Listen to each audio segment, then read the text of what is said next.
after the war, essentially, because of infiltration of Marxists and communists in the State Department, there was very much a slant of news coming out of China about the Chinese Communist Party and how they were taking care of people. It was like an agrarian revolution, and they weren't like the Bolsheviks, right? They were more agrarian revolution. That was all lies told by communists in the American government. And the people in America have a great fondness for China. Since China was opened, and Americans sent missionaries, and they sent money for the children, and there's a great fondness in regard for China and the Chinese people.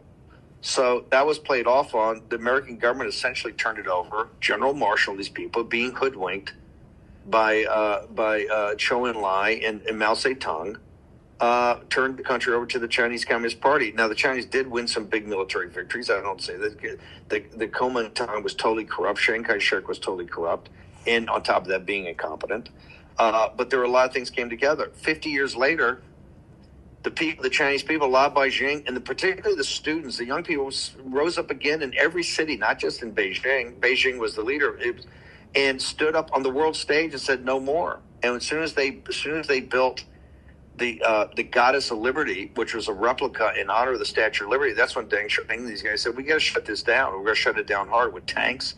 And it was a slaughter. And that slaughter still never come out to the American people. The two things the Chinese Communist Party never wants you to talk about, ever, is the Cultural Revolution, where they slaughtered hundreds of millions, and Tiananmen Square, where they slaughtered tens of thousands throughout the country, just not in Beijing. And so that set the table for the globalists in the United States, the Scowcroft and the Bush regime, to get in business with the Chinese Communist Party.